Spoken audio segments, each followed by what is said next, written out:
আমার প্রত্যেকটা ভাষাটো একটা আমার কমিউনিকেশন নহয়, ভাষাটো আমার কানে এটা জাতির কানে এটা আত্মপরিচয়। ভাষা একটা সংস্কৃতি আর ভাষা একটা ঐতিহ্য বহনকারী। আজি আমার NEP 2030 ভাষার উপর বেশিকৈ গুরুত্ব দিছে, বিশেষকৈ LP সেকশনে।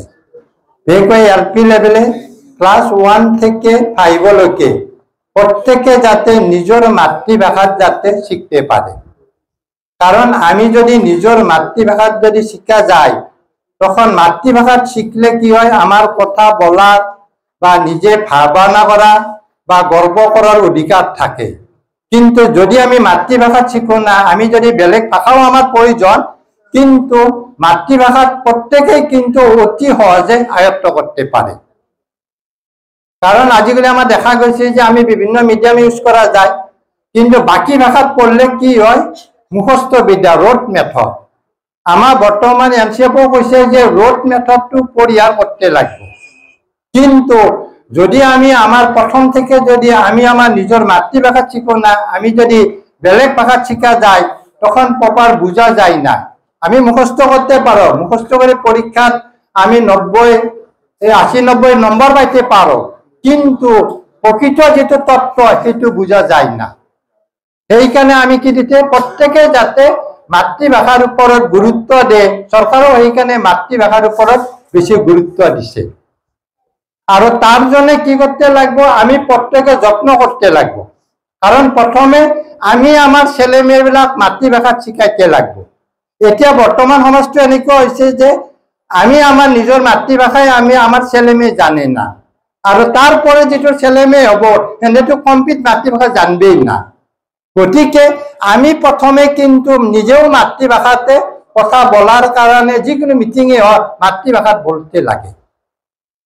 কারণ আমি যদি মাতৃভাষার কথা বলো না, তখন কি হবো, আমিও ভুলে যাব। কারণ আমি একটা গল্পের মাধ্যমে বলছি, একবার একটা বরুণ দেবতা, বরুণ দেবতায় চিন্তা করছে আমি 9 মাস ধরে বৃষ্টি দিব না, দেখি ফার্মার বিলাকর কি অবস্থা হয়।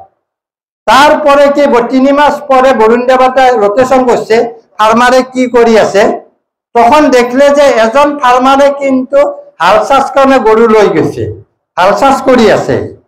তখন বৃষ্টি বরুণ দেবতায় জিজ্ঞাসা করছে, এখন তো বৃষ্টি নাই, তুমি হাল চাষ করে কি লাভ হব? তখন ওই ফার্মারে বলছে যে নহয়, আমি যদি হাল চাষ করি না, তখন কি হব, আমি হাল চাষ করা যেটো প্রবৃত্তি আমি পাহরি যাম।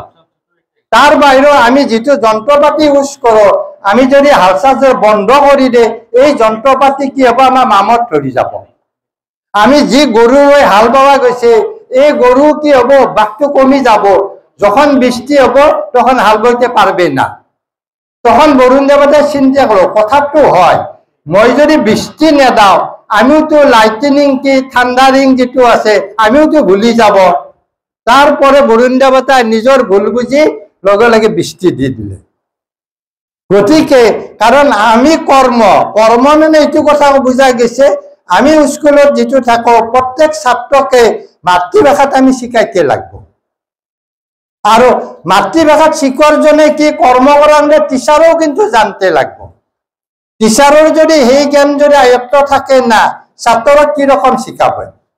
তার কারণে টিচারও এই বিষয়ে জ্ঞানটা আয়ত্ত করতে লাগবো। কারণ টিচার আয়ত্ত করে একটা গল্প বলছে, একবার একজন বৃদ্ধ মানুষ প্রায় 10 কিলোমিটার হাইটে মানে হজরত মোহাম্মদের ওচরে গল। বৃদ্ধা মানুষের লগতে একজন নাতি আছে, জ্ঞানসন আছে। তখন মোহাম্মদক বলছে যে আপনি বলুন, এই আমার নাতিটা খুব মিষ্টি খায়, আপনি মিঠাই খাওয়ার জন্য বাধা দেন। আপনি বলে শুনবে না, শুনবে, আমি বলে শুনে না। তখন হযরত মোহাম্মদে বলে ঠিক আছে আমি বলবো, আপনি 7 দিন পরে আসবেন, 7 দিন পরে আসলে আমি বলে দিব। তখন বৃদ্ধা মানুষজন আকৌ 10 কিলোমিটার হাইটে ঘরলে গল। যাওয়ার পরে 7 দিন পর আকৌ আসলে, আর তখন হযরত মোহাম্মদে বললে যে নাতিটো তুমি গুড় মিঠা খাবে না, কারণ বেশি করে যদি মিঠা খাওয়া যায় তোমার পেটে ওয়াম হতে পারে, পেলু হইতে পারে। তখন বৃদ্ধজনে জিজ্ঞাসা করলে, আপনি এই আশার কথা কোয়ার জন্য 7 দিন কেন সময় ললে? প্রথম দিনে তো এটা কথা বলে দিতে পারে, তখন তো আমি ইমান কষ্ট করে আকৌ আর প্রয়োজন নাই। তখন হযরত মুহাম্মদে বলে না, প্রথম দিনে এইখানে বলছি না আমিও মিষ্টি খাই ভাল পাই, আমিও মিষ্টি খাই, কিন্তু এই 7 দিন কি করা গেছে আমি মিষ্টি খাসি না। যেটা আমি মিষ্টি খাসি না অখন কি হয় এটা আমি উপদেশ দিব পারি। কারণ তার জন্য প্রথমে যদি আমি উপদেশ দেও শুনবো নাকি? কারণ আমি দেখুন আমি সবে কয় মাতৃভাষা শিখাইতে লাগে, আমার লড়া ছোৱালীক শিখাইতে লাগে, কিন্তু আমি যদি আমার নিজের ছেলেমেয়েক যদি মাতৃভাষা শিখাই না, জন্ম থেকে এ মানে এপল বি মানে বলে যদি শিখাই কিন্তু মাতৃভাষা শিখাই না, কিন্তু আমি মিটিংত লেকচার দিলে লাভ হব জানো? তার জন্য হযরত মুহাম্মদের প্রতি দৃষ্টিতে যেটো কাজ নিজে আগে করতে লাগবো, নিজে এই বিষয়ে জানতে লাগবো, জানার পরে আমি ছাত্ররা শিখাইতে লাগবো।